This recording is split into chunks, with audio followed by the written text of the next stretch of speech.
أهلا بكم مشاهدينا الكرام إلى حلقة جديدة من مستقبل الطاقة. هذه ملفاتنا. أضخم مشروع لنقل الطاقة المتجددة من تونس والجزائر إلى إيطاليا، فهل يفتح عصرا جديدا لتصدير الكهرباء من جنوب المتوسط إلى شماله؟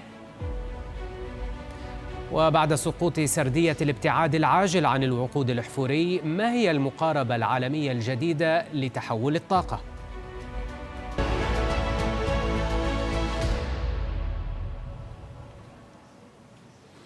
بات واضحا بأن عملية تحول الطاقة العالمية قد وصلت إلى منعطف مهم في مسارها. ففي السنوات الأخيرة تحكمت سردية الابتعاد العاجل عن الوقود الأحفوري بغض النظر عن التكلفة في معظم مناحي سياسات الطاقة والمناخ، وهو الأمر الذي أدى بنهاية المطاف إلى ارتفاع أسعار الطاقة وتنامي الاستياء الشعبي خصوصا في الدول الغربية. لكن في مقابل ذلك الغلو المناخي أخذ يعلو صوت العقلاء المطالب بضرورة إعادة ضبط عملية تحول الطاقة وإعادة تصويبها، فبدلا من الدفع بخيار مزدوج لا ثالث لهما يقول إما استبدال الوقود الأحفوري بالطاقات المتجددة أو لا حل آخر، يجب على النقاش الدولي أن ينتقل نحو تحقيق تحول طاقي تكون ركيزته التكنولوجيا القادرة على تخفيف البصمة الكربونية لمنظومة الطاقة الحالية، إلى جانب قدرته على تعزيز أمن الطاقة والاستقرار الاقتصادي. فلا استدامة بيئية من دون استدامة اقتصادية. والهدف من هذه النقلة في تحول الطاقة ليس إبطاء التقدم على الصعيد المناخي، بل على العكس تماما جعله قابلا للتحقيق. المشكلة أنه ولسنوات ركز القطاع المالي جهوده عبر آليات التمويل المناخي على ضخ الأموال نحو مشاريع الطاقات المتجددة فحسب، في حين ظلت التدفقات الرأسمالية محدودة نحو مشاريع إزالة الكربون في قطاع النفط والغاز.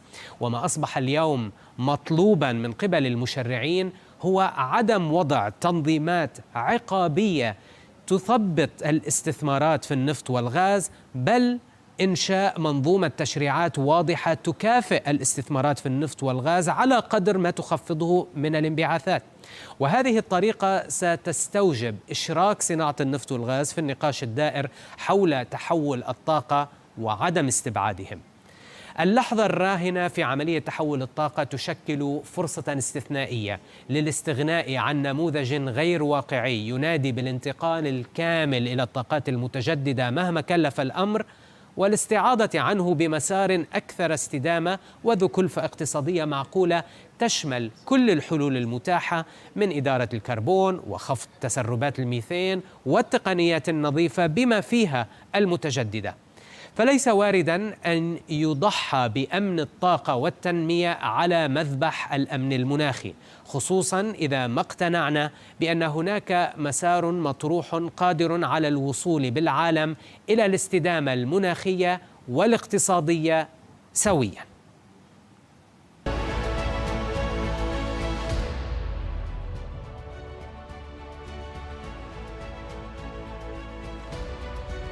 إذن مشاهدينا، النقاش حول انتقال الطاقة بدأ يبتعد تدريجيا عن حالة التهويل والمبالغة التي شاهدناها في السنوات الماضية، وربما ينضج اليوم ليتحول إلى نقاش أكثر واقعية وارتباطا بالحلول العملية. لكن ما الذي يدفع نحو هذا التغيير؟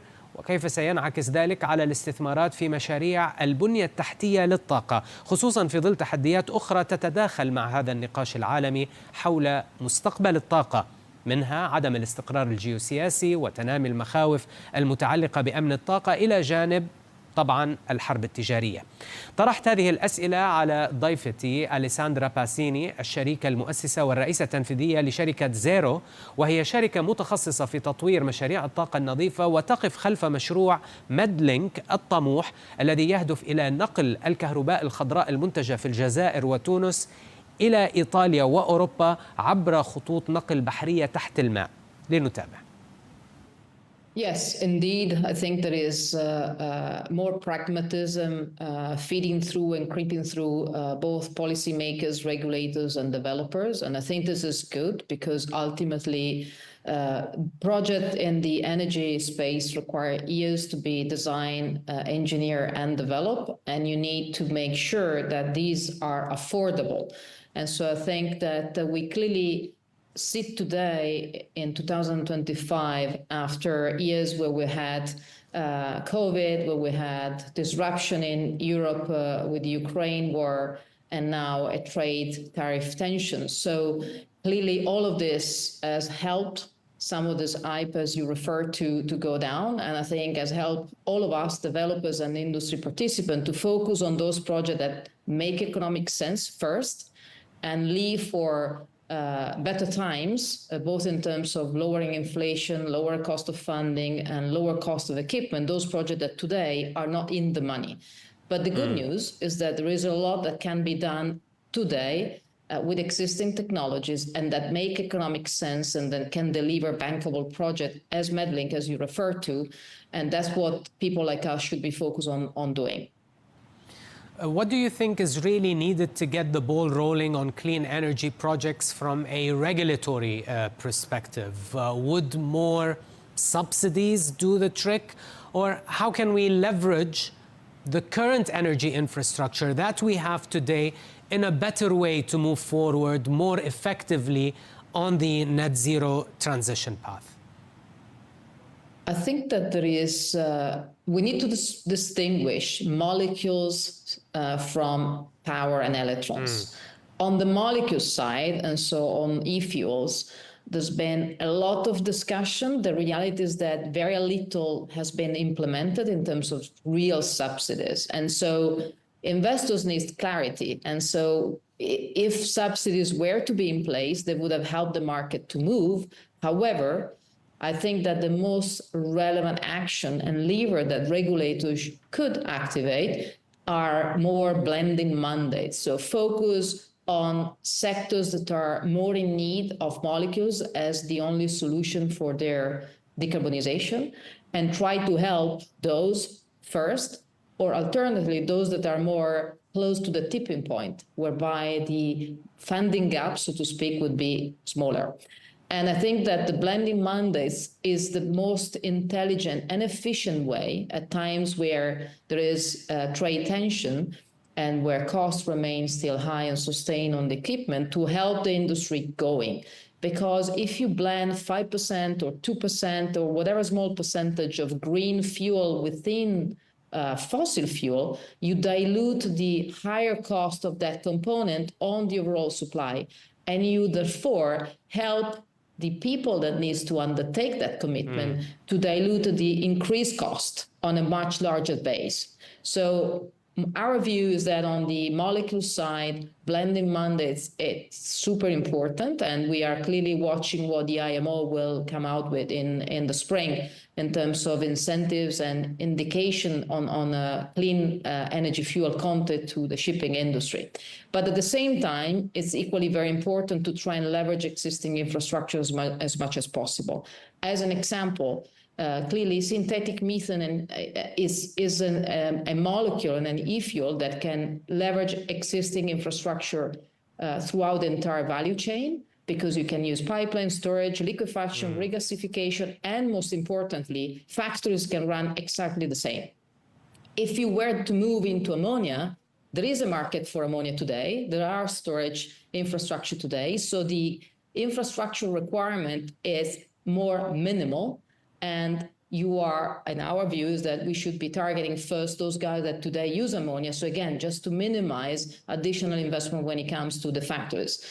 When it comes to methanol, that's a little bit more of a niche market where the investment to scale it up would be required both on the infrastructure side as well as the user side. If we move to the power, and I would like to use Medlink as an example, whilst grid and grid upgrades are a global issue, every continent has the need to further invest in grids to strengthen the resilience to cope with the flexibility and volatility of renewables on one side, but also to cope with the increased demand coming from AI data center needs. At the same time, there are parts of the grid which are strong. And that's why meddling is such an efficient project, because we land and we enter into the Italian grid in points where 100% of my gigawatt can be fully dispatched without any grid upgrade requirements. And that gigawatt, that power, once I land in the northern part of Italy and I enter the Italian transmission grid, I can be in Baden-Württemberg or Bavaria or in Austria without any single investment in terms of grid upgrade. So this is just to answer your question that I think we need to split it in two. Power is one thing and molecules in another. I think on the molecules, blending Mondays. On the power, try to leverage, where possible, existing strong infrastructure to pivot and anchor new import and leveraging countries like North Africa, and the same clearly applies to the Middle East, where you can produce effectively baseload power covering sun during the day and wind at night at a very, very competitive cost. And if you move also from east to west, you also have a time zone difference, which is very valuable because you would have power when in the rest of Europe is still early in the morning or late at night. We are entering a new world now where deglobalization and decoupling is taking places, with trade barriers going up and tariffs. How do you see this impacting the build-out of the necessary energy infrastructure that could foster greater decarbonization? I think that there is always going to remain a regional effect, which is important because it does protect somehow to the risk that you are flagging. If we take Europe, for example, Europe has been historically an importer of fossil energy, whether it was coal or gas. And it is now facing the challenge that with growing power demand, they may also need to import power from neighboring countries. And actually, this allow and open the door to a different type of relationship and cooperation with neighboring countries, both on the other side of the Med or the Middle East, which would have not been there absent the current shift towards cleaner but affordable energy needs. And I think this is a great opportunity. So that's why a project like MedLink makes sense. That's why we will see and expect more of these projects to shape up. Clearly, tariff impact raw materials and component and equipment. And so we will need to kind of see how this fades through. And what we see and expect is a little bit of an adjustment of the trade relationship when it comes to energy between certain continents and others. The tariff has been imposed, but question how much those will be in the end applicable to energy. It may be that they are not. And that could mean that actually, whilst on certain products, the tariff will kind of put distances between US and certain countries, they may not on energy. And again, this will shape the flows of energy between neighboring countries and across different continents in a different manner. But the fundamental message is that actually what is happening can also open opportunities for Europe and neighboring countries to have a different and more intense relationship, even on power, than what has been historically the case looking at natural gas or oil.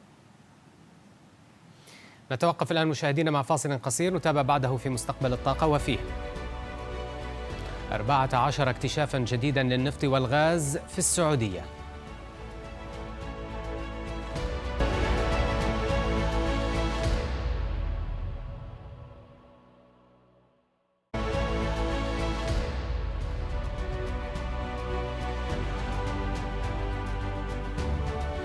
أهلا بكم من جديد. مدلينك مشروع ريادي من نوع جديد لنقل الكهرباء المنتجة من الطاقة المتجددة من شمال إفريقيا إلى أوروبا، وتحديدا من الجزائر وتونس إلى شمال إيطاليا عبر كيبلين بحريين. أهمية المشروع أنه يفتح أفق جديد لمشاريع نقل الطاقة عبر القارات، ويدخل الدول العربية في شمال إفريقيا في قلب سوق الكهرباء الأوروبية. أليساندرا باسيني الشريكة المؤسسة والرئيسة التنفيذية لشركة زيرو شرحت لنا تفاصيل هذا المشروع الطموح، لكن قبل ذلك سألتها عن كيفية تحديد وجهة الاستثمارات في التقنيات النظيفة المتوفرة اليوم، وما إذا كان بالإمكان معرفة أي من هذه التقنيات أجدر بالاستثمار فيها وتوسيع نطاقها، أم يجب أن نبقى محايدين من ناحية التكنولوجيا إلى أن يظهر فائز واضح في السوق؟ I think another good element that I see in the current environment is that there is a relatively broad consensus on the fact that the amount of energy that will be required both to support emerging economies in their development and developed market in their additional energy needs for data centers and AI is that we need everything. Today, we need all the available technologies, of course, privileging those that are bringing a lower carbon footprint, but we need renewables, we need nuclear, we will need, and we need hydrogen for those industries that have no alternatives to decarbonize than green hydrogen. But we can build it in steps and in phases. I think hopefully we have left behind us the view that there will be one winner and losers. We really need everything. And what we should focus on is on one side that, of course, regulators and policymakers should preserve a neutral approach, just focusing on the carbon content on one side. But on the other side, there is a lot that can be done with existing technologies today, leveraging the reduction in the cost. And where the cost hasn't gone down, but actually has gone up, there is a lot can be done in scaling up manufacturing capabilities in a way that deliver lower costs. Because ultimately, and this is particularly true in subsea cables and grid related investments where there are bottlenecks that are very visible today. And this is what we really need to make sure that policymakers also put an attention there, because yes, we're talking about private players, but ultimately scaling up the production capacity and rather than look at existing manufacturing capabilities and marginally optimize it is what makes a product from marginally improving its cost to materially improving its cost. And that means ultimately being able to deliver energy at a lower cost and make it more affordable. And once the affordability emerges, that's how the transition will clearly accelerate further. Alessandra, tell our viewers more about your MedLink project that aims to move green power from North Africa to Europe through Italy via subsea cables, from both a strategic and also some technical perspectives as well. Yes, it's a project that we started to develop now 3 years ago, still has at least a couple of years of engineering and permitting in front of us. It's 2 + 2 gigawatt of power cables coming from Tunisia and Algeria and landing in the northern part of Italy. We land in the northern part of Italy because of the reason I explained before, because that's where the grid is resilient, that's where demand is, and that's where I'm also, through the existing infrastructure in place, able to deliver that power to the benefit of Swiss, German, Austrian, or other European clients. The technology is a proven technology. The cable is a cable that in certain parts will reach more than 2,000 meters of depth. But today there is available technology that can easily afford that type of depth without energy losses. And that's one of the reasons why a project like this today can be competitive, because you have very little dispersion through the journey. We are also taking care of the development of the greenfield renewable energy in North Africa, and we will be working with partners along the way. We're talking about regeneration that include a combination of wind, solar, and battery storage, in order to have a profile of production that effectively is going to be baseload. And as a baseload power delivered in Europe, that's what industrial clients need, because this, with the entrance of the CBAM on one side and with the ETS system on the other, European industrial clients are penalized in their own final prices by the carbon content of their energy mix. And so there is a great surge or increased demand, so to speak, of industrial clients of green PPA, and that's what MedLink is there for.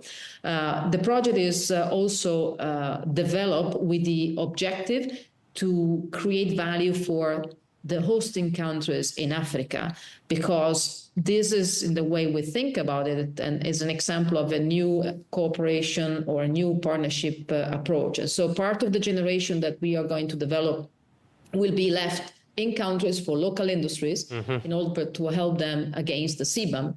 And so aside from the traditional local content that it's always important to have in terms of local employment and local suppliers, the other element that we are going to be living on the ground is literally power for consumption at competitive costs for local industrial. And we think that this is one of the reasons why we really found strong support by the governments of the hosting countries, in addition to Italy. The project is a global gateway flagship project, and thanks to the support of the Italian government, but it's also been receiving formal letter of support by the German and the Austrian governments as well, exactly for the reason I just explained, because they can benefit indirectly from this cheap power coming through to their customers and providing a good and a very competitive complement to what may land in Germany, for example, through the offshore wind. And where have you reached today in terms of the financing and development permitting of the project? Yeah, we are completed the basis of design. We are in conversation on the concession terms with the hosting countries. We have started the permitting on the Italian side with all the prerequisites that we are obliged to comply with. And these are the two things that will take quite some time, because both the permitting on the Italian landing point side as well as the wind measurement campaign, consequence of the agreement with the hosting countries, will take at least a year and a half. We are already progressing with the identification of the key suppliers, particularly on the long lead items. We will finalize the preferred suppliers probably in the first part of next year, whilst we're moving from a long list to a short list during the course of 2025. So we are currently perfectly on track for a final investment decision by the end of 2027. But of course, there are a number of complexities that we need to work through. And as it is always the case with this type of project, we have experience of integrated energy project. I mean, when I was back at SNAM, I was involved into the transatlantic pipeline, which went through several countries and also included an offshore piece. And this is a job that requires an everyday push and everyday effort. And so we are very energetic and ready to keep pushing every day. And we think that we can deliver the first interconnector in the Med and open the way to more projects like this, and in time for where you need to scale up its green energy footprint and renewable footprint in Europe, and giving a substantial contribution to that.